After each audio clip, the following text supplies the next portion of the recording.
TIR total internal reflection, पूर्ण आंतरिक परावर्तन। इसके पहले के वीडियो में हमने आपको पढ़ाया था क्रिटिकल एंगल। क्या होता है क्रिटिकल एंगल? ऐसा आपतन कोण, कैसा? ऐसा आपतन कोण जिस पर अपवर्तन कोण का मान 90 डिग्री हो जाए, यहाँ से प्रकाश किरण आए और ये 90 डिग्री पे चला जाए, यही वाला कोण कहलाता था IC, क्रांतिक कोण। क्या कहलाता था?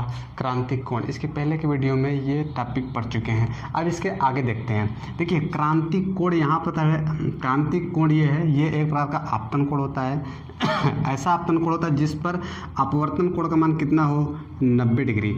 अगर इस क्रांतिक कोण से ज़्यादा अर्थात हल्के और ज़्यादा एंगल पे प्रकाश किरण हम लोग यहाँ पर लाएं, कहाँ पर? जो भी तल है, माध्यम को जो डिवाइड कर रहा है अलग अलग, वहाँ पर लाएं तो ये उसी माध्यम में वैसे वापस लौट जाती है। भैया इसी माध्यम से प्रकाश किरण ये आई थी, इसी माध्यम में चला गया और यही घटना कहलाता है पूर्ण आंतरिक परावर्तन। क्या कहलाता है? Total internal reflection, TIR short में इसे कहते हैं। तो यहाँ पर आपसे कंडीशन पूछेगा, इसके अलावा क्या कंडीशन पूछेगा कि पूर्ण आंतरिक परावर्तन होने की शर्त, 2 शर्त होनी चाहिए मेरे भाई। पहली चीज़ तो जो प्रकाश किरण है वो कहाँ से कहाँ जानी चाहिए? सघन माध्यम से विरल माध्यम में जानी चाहिए। जो प्रकाश किरण है कहाँ से जानी चाहिए? सघन माध्यम से विरल माध्यम में जानी चाहिए, पहला कंडीशन। दूसरा कंडीशन पूछेगा क्रांतिक कोण से अधिक होने चाहिए।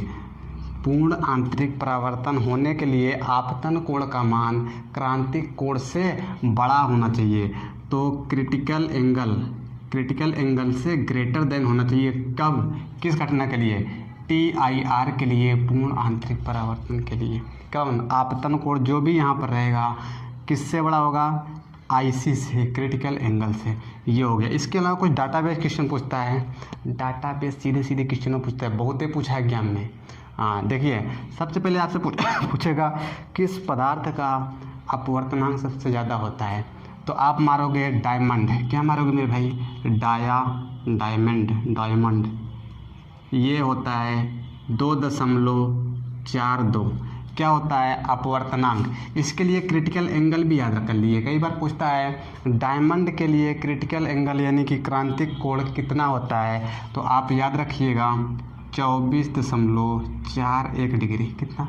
4 है। इसके अलावा कुछ और याद कर सकते हो। अगर मैं वाटर की बात करूं, वाटर जल, अपवर्तनांक 1.33। जो भी क्रांतिक कोण होगा वो आएगा 48.75 डिग्री। ये क्या है? क्रांतिक कोण। ये क्या है? अपवर्तनांक। इसके अलावा फ्लिंट कांच आपसे पूछ सकता है, फ्लिंट कांच ग्लास है, तो फ्लिंट कांच का हो जाएगा 1.62 और इसके लिए आ जाएगा 1.62, 37.31 डिग्री। कितना मेरे भाई? 37.31 डिग्री। आपसे क्राउन कांच पूछे, अगर क्राउन ग्लास पूछे तो आप 1.52 लगाओगे।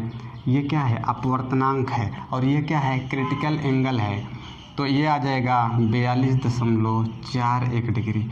इससे ज़्यादा एंगल पे भेजेंगे तभी क्या होगा? पूर्ण आंतरिक परावर्तन होगा। इसके एग्जाम्पल की बात करते हैं। एग्जाम्पल इसके भरे पड़े हुए हैं। सबसे पहला एग्जाम्पल आता है मिराग। क्या होता है मेरे भाई? मिराग को समझिए। देखिए जहाँ पर गर्मी बहुत ज़्यादा पड़ती है या फिर अपने प्रदेश में भी, मतलब अपने देश में मई जून के महीने में गर्मी भयानक होती है, तो सड़क पे हम क्या देखते हैं कि पानी ना होते हुए पानी का एहसास होता है। क्या होता है? पानी ना होते हुए पानी का आभास होता है। किसके कारण? TIR के कारण। रेगिस्तान होता है, यानी कि जो ज़्यादा गर्म प्रदेश है वहाँ पर क्या होता है कि ये TIR की घटना बहुत ज़्यादा घटना, वहाँ पर क्या होता है कि जो टाल बोले तो जो बहुत ऊंचे जैसे पेड़ हो गया, रेगिस्तान में जो भी पेड़ होते हैं ऊंचे, उस समय क्या होता है कि जब गर्मी पड़ती है भयानक, तो यहाँ ग्राउंड लेवल की, ज़मीन के ग्राउंड लेवल का जो एयर है वो ज़्यादा गर्म हो जाता है। क्या हो जाता है मेरे भाई? ज़्यादा गर्म हो जाता है। इसके ऊपर का कम गर्म रहेगा, इसके ऊपर का कम गर्म रहेगा, और कम और लास्टों में बहुत ही कम रहता है। तो कुल मिला के यहाँ एयर में कई लेयर बन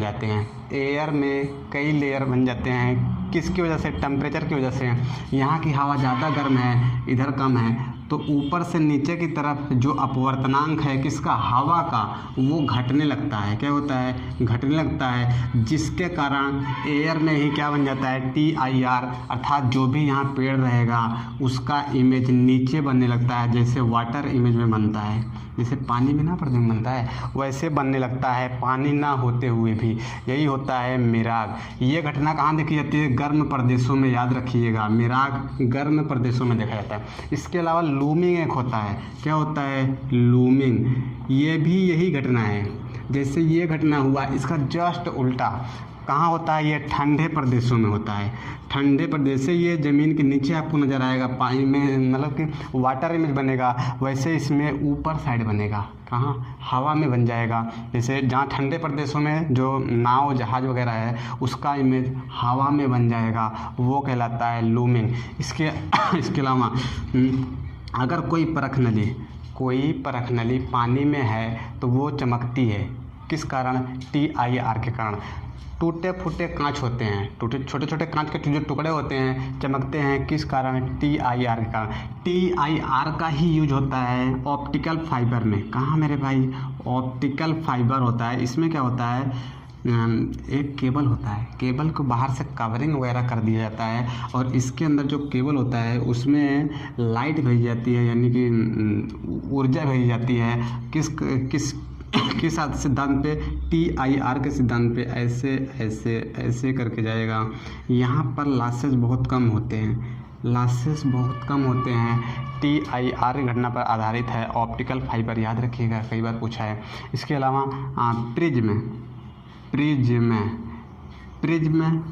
कुछ प्रिज्म होते हैं जो TIR पर काम करते हैं। इसके अलावा डायमंड का चमकना, डायमंड जो हीरा होता है मेरे भाई, हीरे का चमकना, किस कारण, TIR। हीरा नहीं चमकता है, हीरा चमक भी नहीं करता, उसकी जो कटिंग की जाती है ऐसे एंगल पे की जाती है कि उसमें TIR की घटना घट सके, इसी कारण वो बहुत ज़्यादा उसमें जो मतलब जो प्रकाश किरण एंट्री करता है वही प्रकाश किरण बार बार इधर उधर घूमते रहती है, इसी कारण हीरा बहुत भयानक चमकता है। उम्मीद करते हैं ये सारे एग्जाम्पल आपको समझ आए तो वीडियो को लाइक करो, शेयर करो, चैनल को